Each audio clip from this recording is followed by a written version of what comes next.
need to get those. We need to get those up.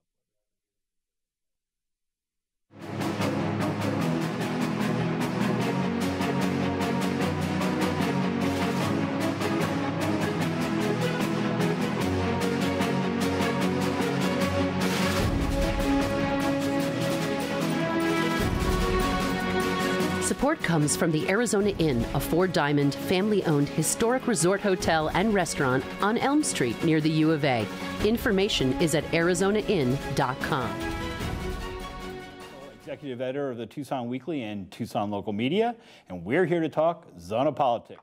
Joining me today, Tucson Weekly reporter Danyelle Khmara. We should also say that Danyelle works in other papers at Tucson Local Media, as well as Arizona Daily Star reporter Hank Stephenson. Thank you both for joining us today. Thanks for having us. So early voting is underway. I thought maybe we'd talk about something that gets overlooked a lot of the time, which are the state legislative races, the primaries going on in those, especially down here in Tucson. We have two of the more competitive legislative districts in the state, legislative districts 9 and 10.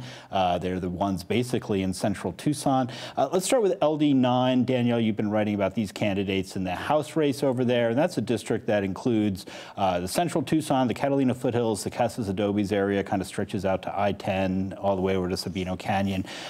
We've got three candidates in that race, two incumbents and a challenger. Talk a little bit about who these folks are. So the incumbents are Pamela Powers-Hanley and Randy Freese, and the challenger is JP Martin. So basically, JP Martin's kind of hoping to take Pamela Powers-Hanley's seat.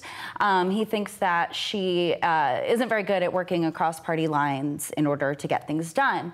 And they do definitely have different economic policies. So when I interviewed her a few weeks ago, she actually told me that a couple of her biggest accomplishments in the legislature were working on bipartisan bills. One was working on the opioid bill. She was part of the Democratic group that helped negotiate that. So she had a hand in some of the elements that went into that bill. Another one was a dental therapy bill, which created a new position kind of below dentists that would make it would make dental more access in rural areas and to low-income people. And that was another bipartisan bill that she was able to get passed. So where they kind of differ, her and JP Martin, is she's totally against any kind of tax cuts or tax incentives until education is fully funded. Since there has been kind of the Red for Ed movement has brought attention to this correlation between tax cuts and cuts in education funding. Whereas JP Martin thinks that certain incentives, tax incentives, if they're proven to help make Arizona more economically competitive, should be considered. In particular, angel investor, it's a type of, they're called angel investors. I can't remember the whole name of it, but yeah, it's the angel investor tax credits. And the state used to have $20 million over 4 years that it would give to these startup businesses.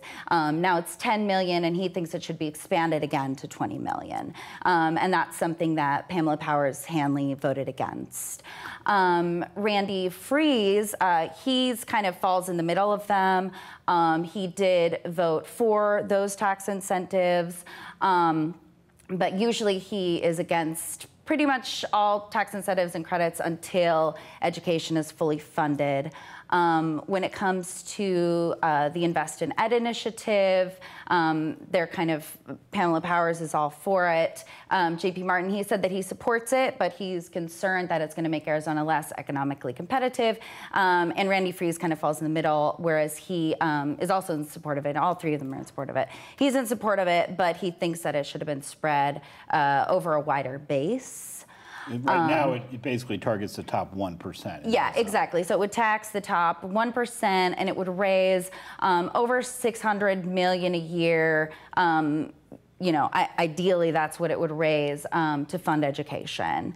So that's been kind of one of the issues that Democrats kind of differ on as far as how much they support it. They all seem to support it, but some with more fervor than others. Exactly. And Hank, you've been up at the legislature covering these guys, so you know Randy Fries and Pamela Powers-Handley, and she's certainly a little further to the left than a lot of her fellow Democrats. Yeah, she ran as a very progressive Democrat. She was elected as a very progressive Democrat, and she's been that way at the Capitol. I think that has earned her a lot of critics among the Republicans. You know, I think to some degree, some of that is based on a very loud, opinionated woman and the reactions that that draws from a certain segment of men. But also, she is very loud. She's, you know, she isn't afraid to stand up and argue for her party's platform and, you know, the left side of her party's platform at that. And one of the things I think in the last session that was surprising was the Rio Nuevo legislation that eventually passed and extended the Rio Nuevo district for 10 years and is bringing a lot of money down to Tucson, but she was one of the Democrats who was opposed to that. And even some of the Republicans, I mean, I think Mark Fincham, one of the most conservative Republicans in the legislature, was actually the sponsor of that bill. So it's kind of interesting that, you know, Rio Nuevo, which has been this kind of bogeyman for the Republicans for a decade or more, is now kind of being supported by some of the Republicans because they see the value, they see the turnaround in downtown, and not being supported by some of the Democrats because, you know, they think it's in some ways a giveaway to developers, I think was part of her opposition. And Randy Fries, the doc up there, emergency room doctor, really in this, he's the other incumbent in this race. He's really came to fame after the January 8th shootings here in Tucson. Yeah, that was what inspired him to get into politics. His name was kind of bounced around as somebody who might be running for Congressional District 2 or the U.S. Senate for a little while there, but he decided to stick it out in the legislature. He told me he's thinking about or is actually going to run for minority leader in the House if he's reelected next year. And he's, you know, he's one of those people who has really learned the rules of the legislature quickly, has learned to use the procedures, both kind of a shield and a sword to fight the Republicans. And I think he's really well liked by his caucus and, you know, more or less respected by Republicans, even those that don't agree with him on most things. Yeah. Well, we'll see. I mean, it's hard to to try to move to the center in a Democratic primary. We'll see if JP Martin gets much traction here. But whoever the two top voter getters in that race will go up against Anna Henderson, who is a Republican who's making her second run at that office. Let's shift gears over to the Legislative District 9 Senate race, where you have Jim Love running against Victoria Steele, and you've seen them in action as well, Danielle.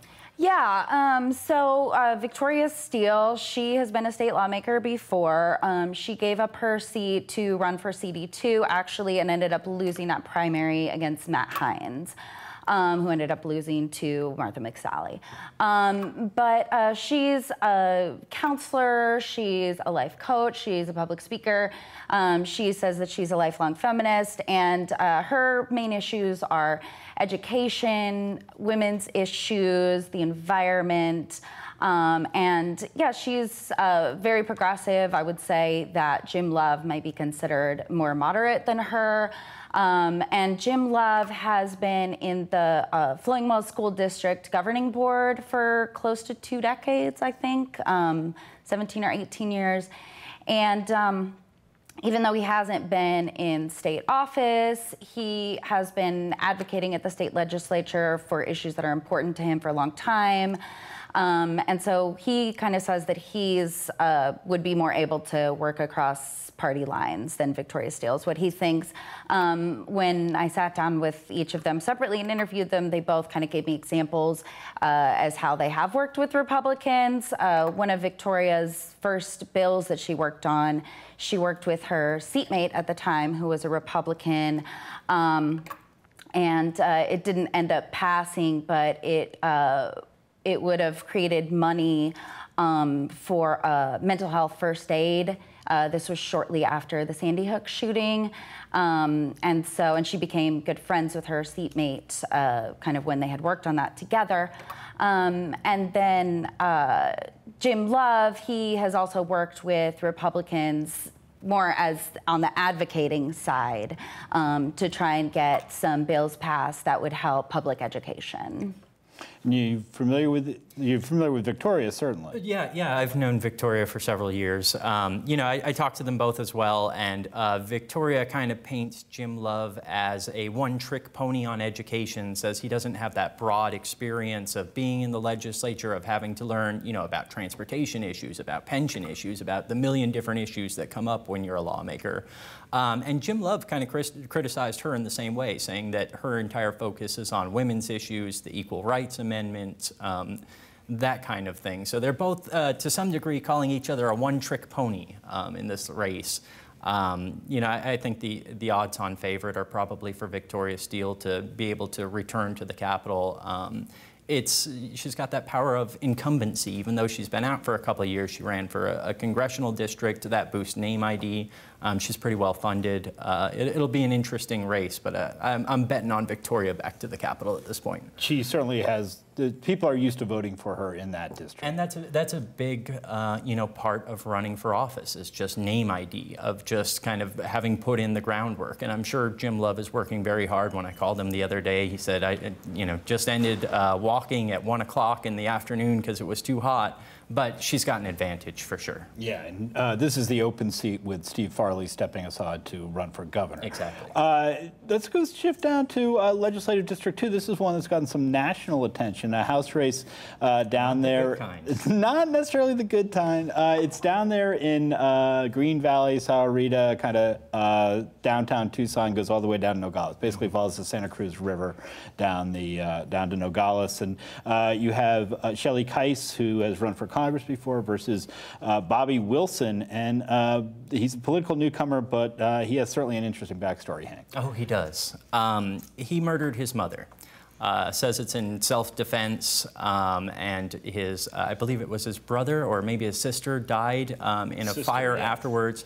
His version of events are that he woke up, his mother was shooting around the house, somehow shot some cans or bottles of gasoline that were in the house. He pulled out his trusty .22 and shot her dead, turned on a light switch, and it blew the whole house up. You know, the Republic did an excellent deep dive into this. His story now is not the same story that he told at the time. It's a very, very different story that raises much more. I mean, you know, that story seems like it's got a whole lot of and thens and thens and thens that just make it almost implausible, and it's not consistent with what he said in the past. And he's saying that all this news coverage is fake news, and that this probably makes him presidential material. Danyelle, he's also had some legal issues in the past as a lawyer in Texas. Yeah, you know, I really haven't been following so much what's been going on with. I've just been hearing everything that Hank said. I don't know about his past legal issues. That's really all you need to know about the guy. It's going to be an interesting. Shelley Keiss, on the other hand, Hank, you've interviewed her in the past. Yeah, she seems like a reasonable human being with, you know, a pretty strong grasp of the issues. It's going to be a tough district for her. That is a Democratic district, although it has elected a Republican in the past. But the odds are against any Republican running in LD2. And that's right now represented by Senator Andrea D'Alessandro. So, yeah, she does not have a primary to worry about. We'll see who comes out of that Republican primary and where things go from there. Let's shift over to Legislative District 10. That's the other competitive district here in Arizona. And we have 4 candidates over there, Hank, running, including the incumbent Kirsten Engel.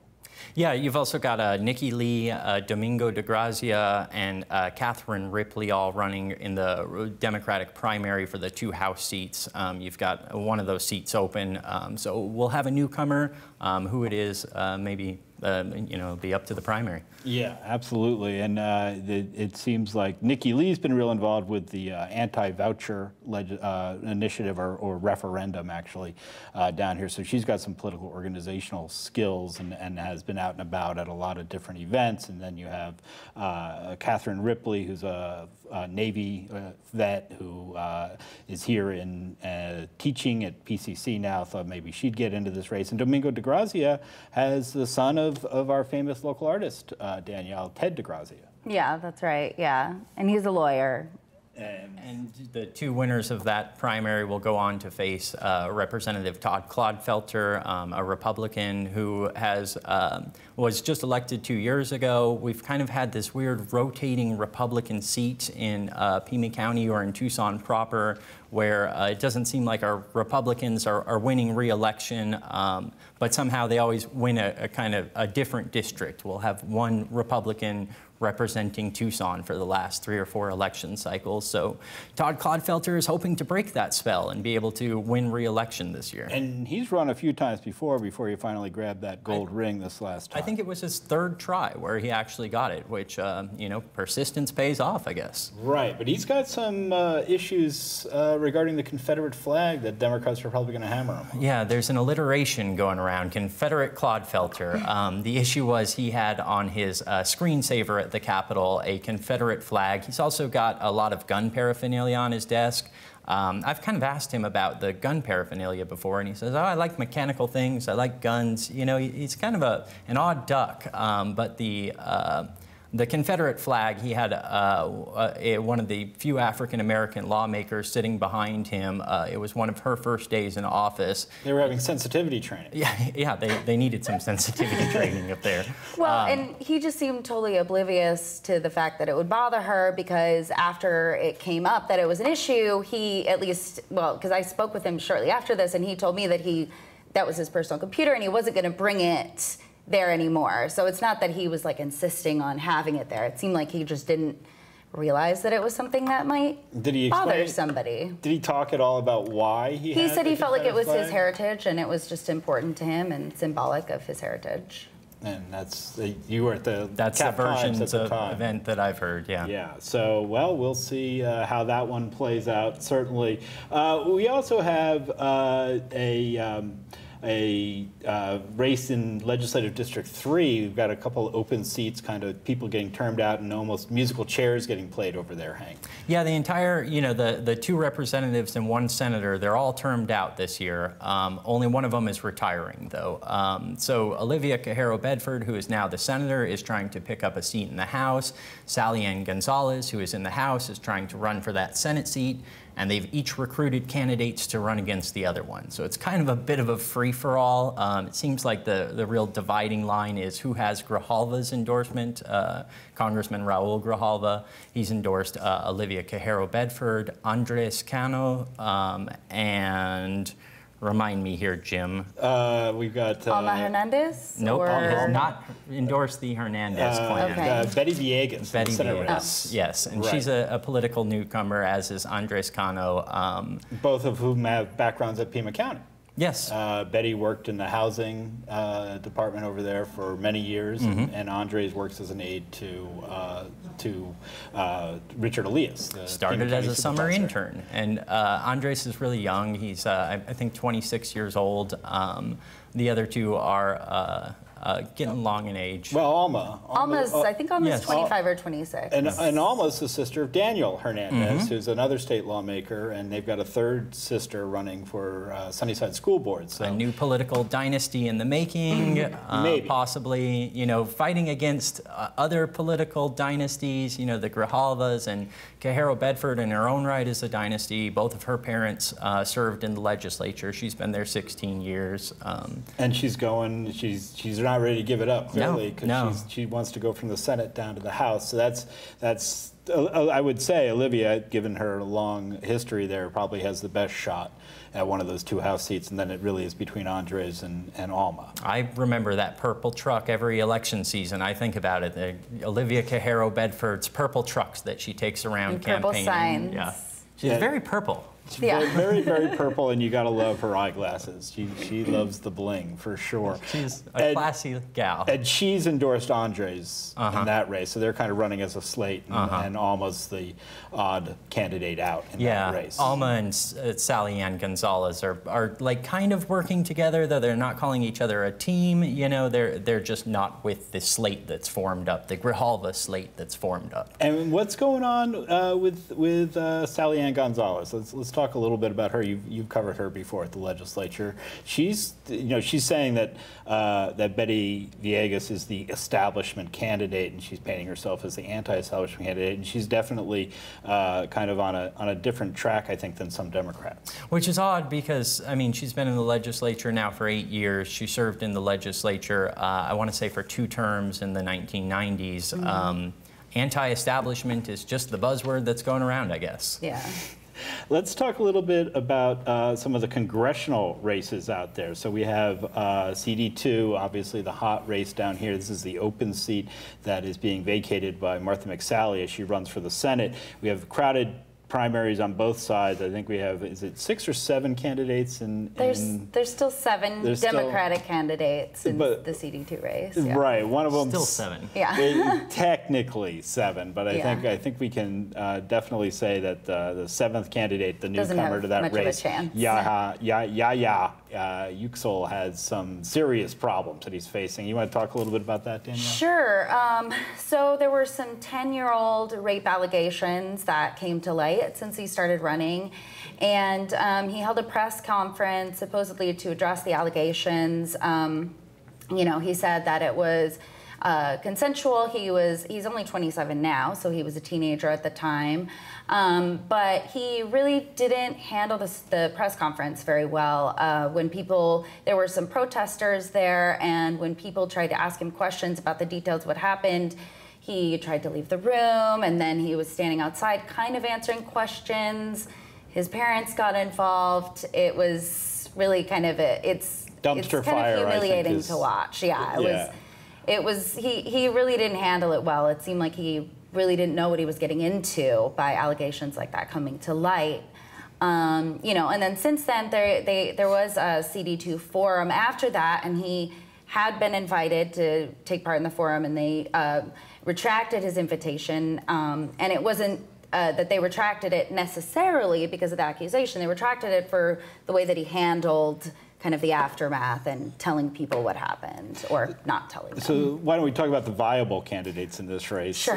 So you have, we've talked about this before, but Ann Kirkpatrick, the former congresswoman. You have Matt Hines, the former state lawmaker who ran for this office before. We have Mary Mathieu, who will be on this program next week, who is a former high-ranking Pentagon official. We have Bruce Wheeler, the former state lawmaker. Let me see if I can get through them all here. Billy Kovacs, the young entrepreneur. And there's one more. Barbara Sherry. It's Barbara Sherry, the rancher, from down in southern Arizona. And so I think people are having a hard time getting a read on who's coming out ahead in this one. Yeah, so I mean, it seems like the front runners, definitely the people who have raised the most money, are Matt Hines and Ann Kirkpatrick, which she's raised far more than he has. She's raised close to $2 million so far. And she has the most name recognition. She's been in Congress before. She's been in the state house. Matt Hines has also been in the state house. But Ann Kirkpatrick also has kind of some questionable things in her background. She's can't be seen as progressive as some of the other candidates for some of the things in her background. She used to be more moderate on gun control. She used to have an A rating from the NRA, which now is, I'm pretty sure, a D, or she's changed her position on guns. She says after the 2011 Gabby Giffords shooting here in Tucson, and she really did change kind of the policies she supported after that, but she's had some other kind of controversial issues come up. She supported a bill that gave a piece of Apache land to a mining company out of Australia called Oak Flats. And that mine hasn't gone through yet, but that's been something that, there's usually at the forums, the CD2 forums, there's usually a little group of protesters. And her reasoning is that, well, a bunch of her constituents are people that live in mine country, and they've been relying on mining as a part of their economy for a long time. And so she says she got involved in the bill to make sure that there was environmental protections in order to help it pass. And she and Hines have been hitting each other real hard with a lot of negative advertising, and it could be that that turns off voters and allows one of these other candidates to emerge. It could be. It seems like that might have been what has been happening, part of what was happening at the forums. I know people that come out to the forums tend to be, it seems, more kind of leftist leaning, not as many moderates, it seems, from kind of just the boos and the claps. I would definitely say that they favored a couple other people besides Matt Hines and Ann Kirkpatrick. It seems like Bruce Wheeler and Billy Kovacs, who I think seem like they're the most progressive. They're very vocal on some really progressive issues. And it seems like they've been kind of the favorites so far at the forums.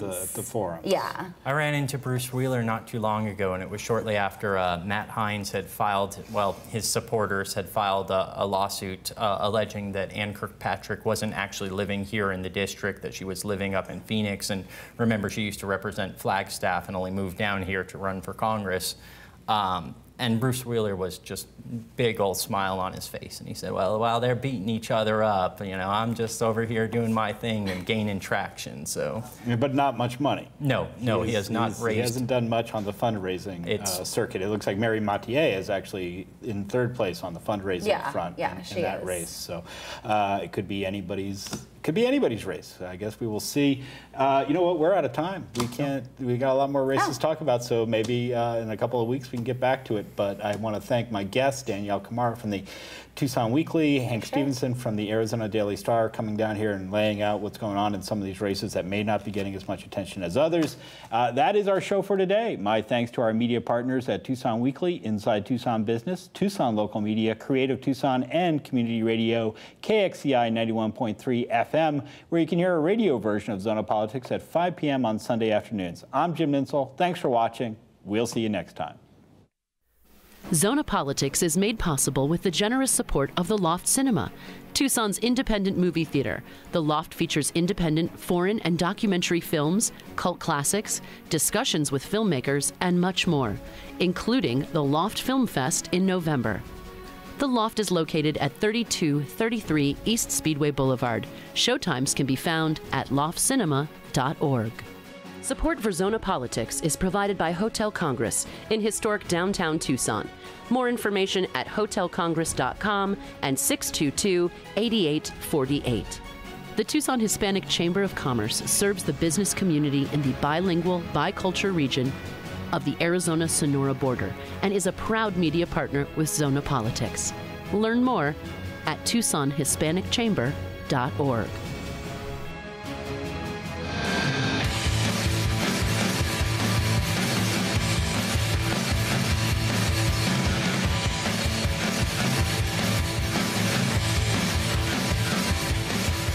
All of these young people from the community come together, actually get up and do something. We can do anything! I think we've attracted a lot of people that are super passionate. We're here at the No Ban, No Wall protest. If you come out of college, you have this experience, you know how things run, you have a huge leg up. People who have ideas and who are dreamers, you know what I mean, who really want to get themselves out there. I think that they should come here.